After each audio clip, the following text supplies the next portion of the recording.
Hi there, I'm a man in my early 50s.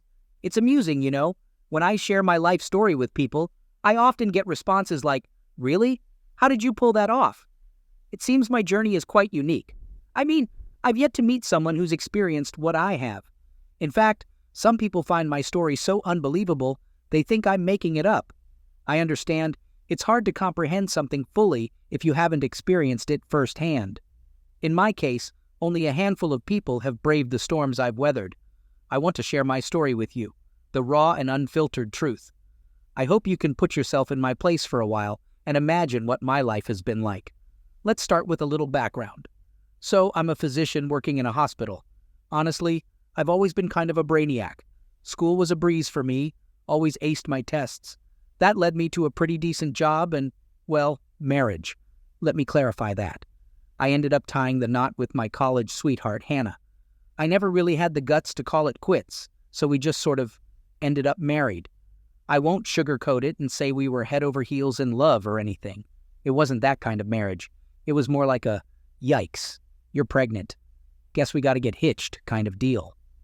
I didn't want to leave her high and dry, especially once we found out about the baby. It could have completely ruined her life, and I didn't want that burden. So, we ended up tying the knot in a hasty ceremony. From the get-go, my parents weren't exactly her biggest supporters. They didn't think she was the right fit for me. They were aware of her less than stellar family background. She didn't have a high-flying job. She wasn't pulling in a hefty salary. She was just an average office worker with a modest income. There were instances when she'd leave our home in tears after a visit. I'd always defend my wife when my mom overstepped. We had our fair share of arguments over it. As the years passed, I grew older and my mom became more delicate. She lost the fiery spirit she once had. I guess my wife's voice became more assertive and louder over time. We had our first and only child, a girl we named Kendall. Before I knew it, she was off to middle school. I was working long hours at the hospital to keep us financially stable. I was doing everything I could to provide. My wife was equally occupied at home, raising our child and managing the household. We tried to live a simple life. From time to time, my wife would socialize with some of the other hospital wives. She had a thing for golf, and she was pretty good at it too. I was absolutely rubbish at it, so I never tagged along. My thing was hiking. I'd hit the trails and capture some shots. Nature photography was my thing. We were a bit different in terms of personality too. She thrived in a crowd. I was more of a lone ranger or maybe just a one-on-one kind of guy.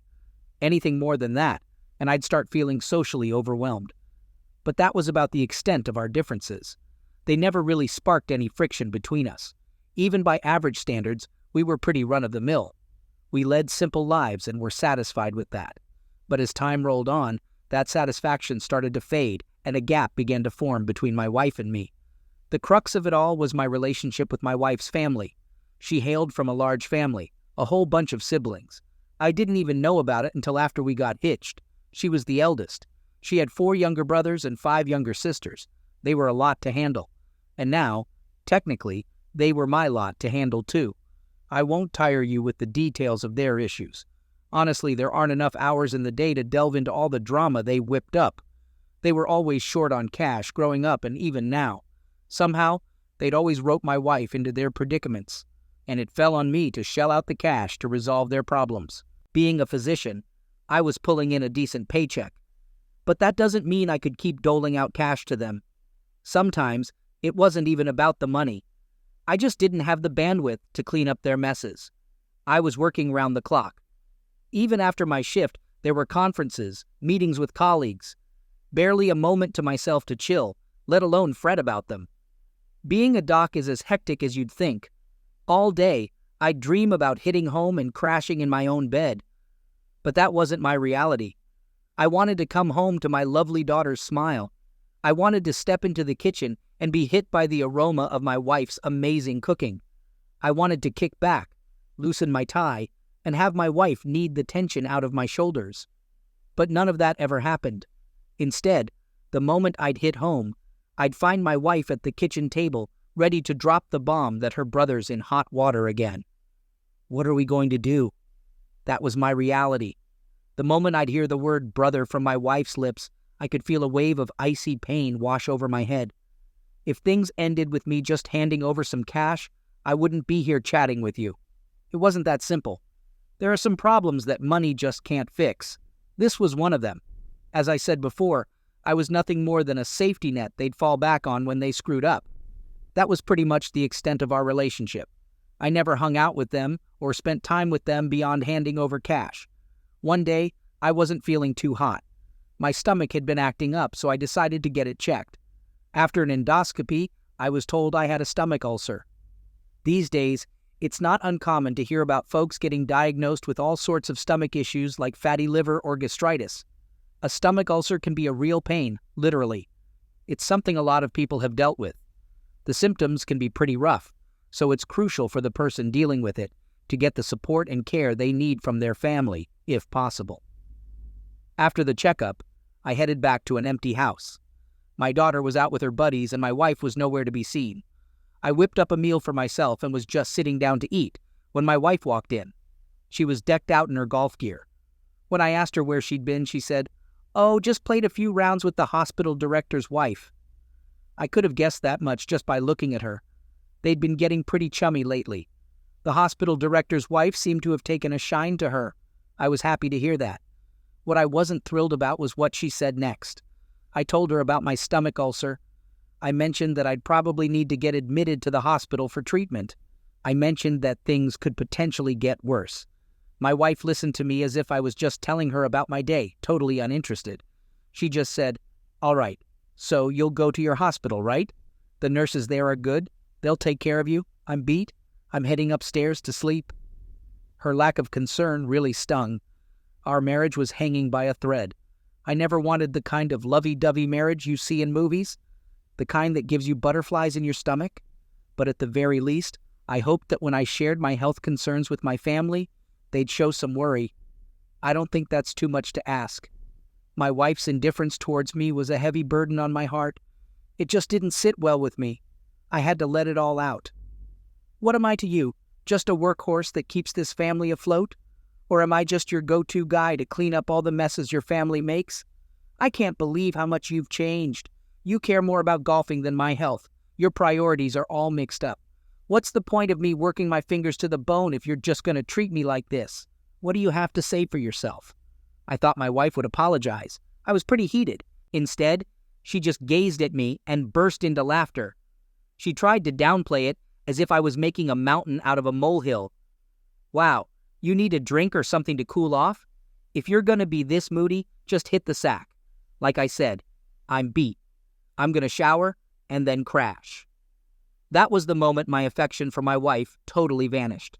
From that day forward, my wife and I barely spoke. Eventually, an event led us to live separately.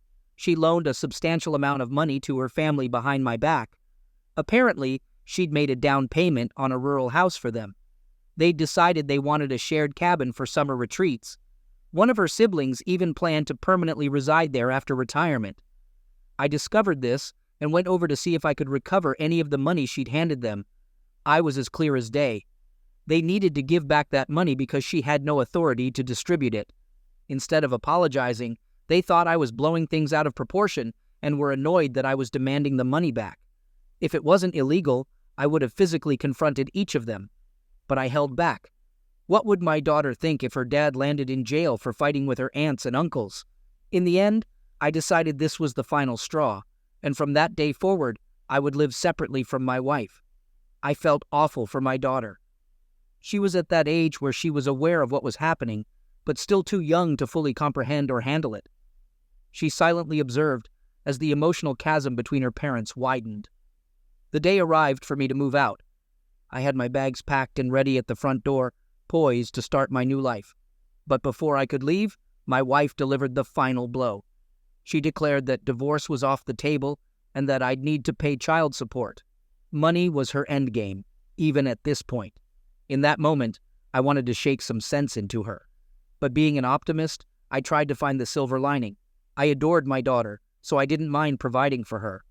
Financially, this was actually the best outcome. The only money my wife could access was the child support I sent. She couldn't touch the rest of my earnings. I rented a studio apartment near the hospital and embarked on my solo journey. It was a bitter pill to swallow, sending money to my wife, but knowing it was for my daughter made it a little easier to bear. Even though I held a grudge against her, I truly felt that women generally have a better instinct when it comes to raising children. Additionally, it might be more beneficial for a daughter to have her mother close by. I believed it was a more favorable outcome than if my wife had been the one to walk away. I assumed my wife was pleased with receiving money from me without having to live under the same roof. That's probably why she didn't push for a divorce. I had to ponder whether that was the best course of action or not. Before I realized it, a year had flown by since I began my solo living, and my job consumed most of my thoughts. Work was incredibly demanding, and I started undergoing treatment for my stomach issues.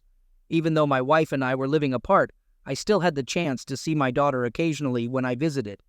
My wife would sometimes pop into the room while my daughter and I were spending time together. I always ensured to maintain a cordial atmosphere for the sake of my daughter.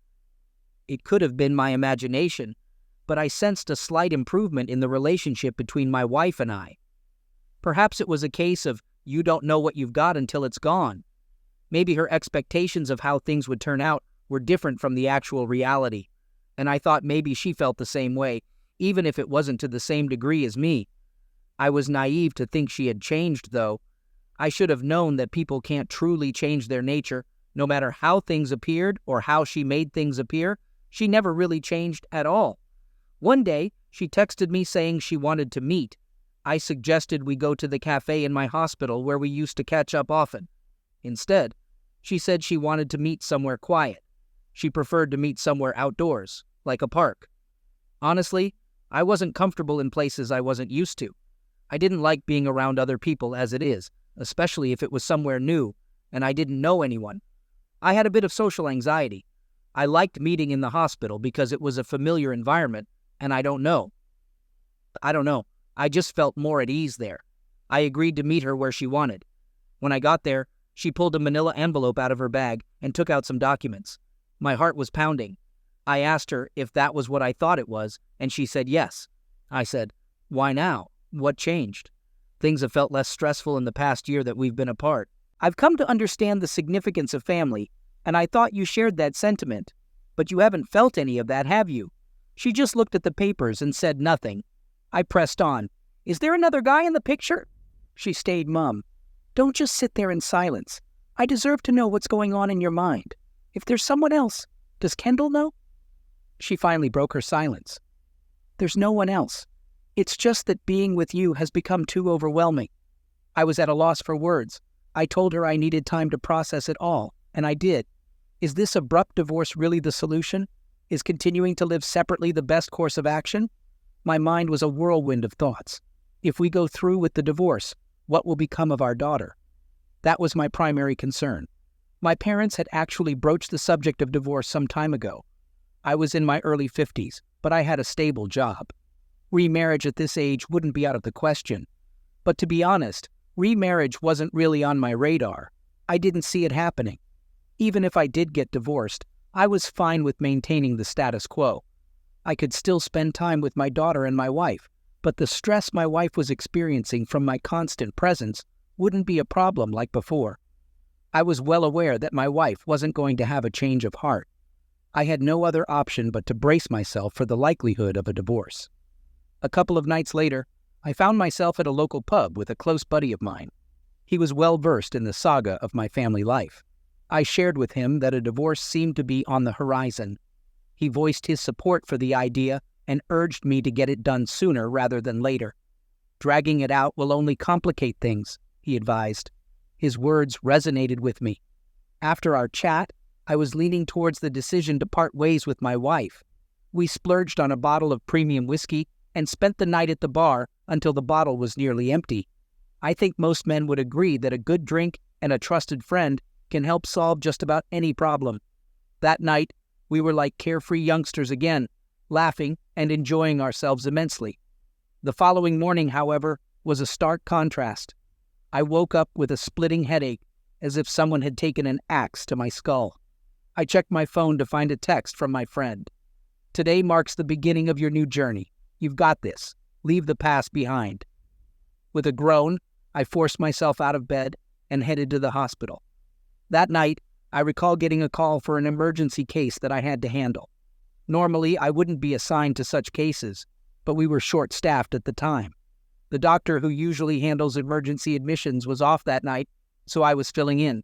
When an ambulance speeds up to the ER doors, you never really know what you're going to face. It was a pretty calm night. The hospital was patient-free, and there were no visits. As a doctor, that's a good sign. It means everyone is safe and healthy. Since it was a slow night, I decided to catch some shut-eye in a bed in the on-call room. I was awakened by an emergency call. It was for a patient involved in a car accident and was being transported by ambulance. The patient was a woman in her 40s. I skimmed through the patient's chart as I hurried down the stairs. The paramedics who arrived at the accident scene had given her initial treatment. According to them, she was stable but injured. Knowing her condition wasn't life-threatening eased my mind a bit. I headed to her bed. When I drew back the curtain and saw who was lying there, I almost fell to the ground. There she was, dressed in high-end clothes and adorned with pricey jewelry. It was my wife. There she was, wailing in agony right in front of me. What was she doing out at this hour, dressed like that? Her legs had taken a serious hit from the crash. This was my first time seeing my wife in any of these clothes. Where and when did she acquire all these high-end items? I couldn't afford to focus on her attire. My top priority was evaluating her condition. Her clothes and bed were soaked in blood. I immediately ordered a sedative for her while I had the emergency responder fill me in on the accident details.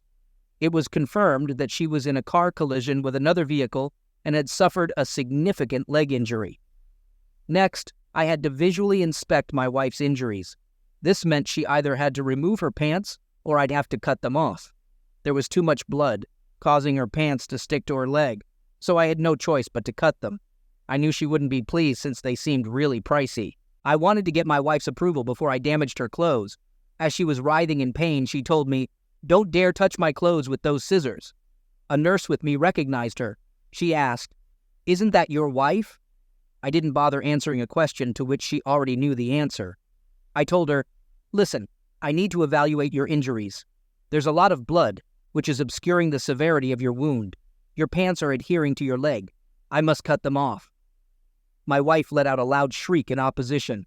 "Take me to a different hospital. Don't lay a finger on me." Despite the risk of fainting from blood loss, she still had the strength to yell like that. It was challenging for me to comprehend everything that was happening. I informed her, "If you don't get treated right away, you could suffer lasting damage. Technically, I don't need your consent to do this. I'm asking out of courtesy. Are your clothes more valuable than your life?" I think the pain finally got through to her. She nodded and weakly muttered, "Fine." I used the scissors to remove her pants and examine her wound. I gasped, but not because of the injury. Now I understood why she insisted on going to another hospital. She didn't want me to see her lower body. As I cut her pants, I noticed a tattoo that read 3S. I was speechless, but I couldn't dwell on that. I had to attend to her. She was rushed into emergency surgery. A few hours later, I visited her room to see how she was doing. Around that time, her mom and dad showed up at the hospital. I informed her mother that Hannah was stable. She burst into tears and thanked me for looking after her daughter. Then she tried to sway my opinion about our current situation. She inquired if there was any possibility that Hannah and I could mend our marriage. She was under the misconception that I had done something that led to me being ousted from the house and living separately from Hannah. I figured it would be futile to clarify the real circumstances to her, so I didn't. I also didn't respond to her question about reconciling with Hannah. They left the hospital shortly after. I turned to my wife and said, "I know you're not asleep." She opened her eyes and gazed at me. The anesthesia should have worn off by then, which means she must have been in discomfort. Yet, she managed to feign sleep when her parents were present. I questioned her about the tattoo. "Who is S? Clearly it's not me." She remained silent. The H was obviously for my wife's name. I was clueless about who S was. She appeared to have no intention of answering my query. "Your mother believes I did something to wreck our marriage. I won't agree to a divorce until she understands the real situation. I'm going to spill the beans about your tattoo and let you handle the fallout with your family. The only way I'll consent to a divorce is if your family knows that you're the one who messed things up, not me." My wife burst into tears. She pleaded with me not to involve her family. She promised she'd spill the truth. She confessed that she met another man before we started living separately. The problem was who this man was and how she met him. It turned out to be someone my close friend, who I had just hung out with the previous night, knew. He was a successful entrepreneur that my friend was familiar with. Obviously, my friend would never have introduced them if he knew what would transpire. He didn't introduce her to his friend with the intention of sparking an affair. One evening, my wife happened to be at the same restaurant as them. When she approached to greet my friend, he introduced her to the other man. They didn't kick off the affair immediately. Initially, they were just friendly acquaintances. However, with each meeting, she found herself increasingly drawn to him. He was successful and treated her kindly. Conversely, she loathed every interaction with me and detested our marriage once we began living separately. She started seeing him more frequently. She confessed that every time they met, he would give her money. And it wasn't just a small amount, it was significantly more than what I was sending her. I could feel my blood simmering as I listened to her. Once I was out of the house and out of sight, their affair took off. They both knew they had crossed a line they couldn't uncross. They were causing irreparable harm. The night their affair began, the businessman suggested we should get matching tattoos. Initially, my wife resisted, but the businessman persisted, arguing, "You don't love me. If you do, prove it." He claimed that if she got a tattoo of his initial, it would push her to divorce me, and they could be together. Despite her reservations, she agreed. That night, they went to a tattoo shop and got identical tattoos. I was speechless after hearing her story. I just stared at the floor in silence. I had spent every moment of my life working tirelessly to support her and our family. I felt like I was aimlessly floating in the middle of the ocean. She then revealed the real cause of her accident. She was driving home after meeting him, texting while driving, and got hit after running a red light. Now, I knew the whole truth. Now, I had a valid reason to finally divorce her. Fortunately, I had the foresight to record our entire conversation. It was my only safeguard against her potentially twisting her story or pinning the blame on me for the divorce. I had to snap out of being her husband and resume my role as a doctor. I treated my wife as I would any other patient. She was discharged from the hospital the next day. I met up with my friend and confronted him about what my wife had revealed. I asked him if he was aware of the relationship between her and his friend. As soon as I asked, he began to shake. I knew right away from his reaction. He admitted he had suspicions they might be seeing each other after he introduced them. He insisted he never expected them to start an affair. He apologized over and over. When I questioned why he hadn't informed me sooner, he said he was concerned about how I would react. He admitted he suspected they were growing close and something might be happening. He thought the news would be too much for me to bear, so he chose to stay silent. I landed a punch right on his face. "What kind of friend does that? How could you keep this from me?" I yelled at him. His face was a mix of blood and tears. From the floor, he clung to my leg, pleading for my forgiveness. There we were, two men in our 50s, brawling on the floor of a high-end cocktail bar. The bar staff rushed over to intervene. All eyes in the bar were on us, but I couldn't care less about the onlookers. My friend was begging for forgiveness, admitting he'd made a colossal error and should have foreseen the consequences. He accepted full responsibility in an attempt to make amends. He handed me the businessman's contact details. I was determined to confront him about his despicable act of seducing another man's wife. My heart pounded as I dialed the number. This is Hannah's husband. Am I speaking to the lowlife who's trying to force a divorce so he can swoop in and marry my wife? Better get a good lawyer, because I'm going to sue you for every penny you've got. He was taken aback and tried to claim I had the wrong number before hanging up. I recorded our brief exchange. What a spineless act. I expected him to at least have the guts to stay on the line and face the music. He sounded terrified. This was the man my wife intended to leave me for. Pathetic. A few moments later, I received a text. It was from him. "Don't contact me again. If you do, I'll report you to the police for harassment." He was avoiding the consequences of his actions. He was a homewrecker and a coward, trying to escape the reality of his deeds. What a weasel. His text was the last straw for me. I went directly to my wife's parents to expose the truth. They needed to understand the real character of their daughter. At the very least, I wanted them to know that I wasn't the cause of our impending divorce. I laid it all out for her mother. I'm not the one driving this divorce, she is. I won't be paying a single cent in the divorce settlement. She's already got the divorce papers drawn up. She showed them to me the other day. All I need to do is sign, and it's done. Please let Hannah know once she's recovered. I had said my piece. I waited for her response. I half expected her to explode with anger. She was livid, both at her daughter's actions and the lies about me being the cause of the divorce. Her father had a request, man to man. Please let this go just this once. I was ready for that. Let it go? I've been the one bailing your family out of trouble for years. I don't even want to think about all the money I've wasted cleaning up your messes. Not once did I receive a thank you for any of it. I can see right through you. You're terrified, aren't you? Your personal ATM is shutting down and you're out of luck the next time you inevitably land yourselves in a pickle. This is the end of the line. I'm finished. I've selflessly bailed you out time after time. Those days are gone. I want nothing more to do with any of you.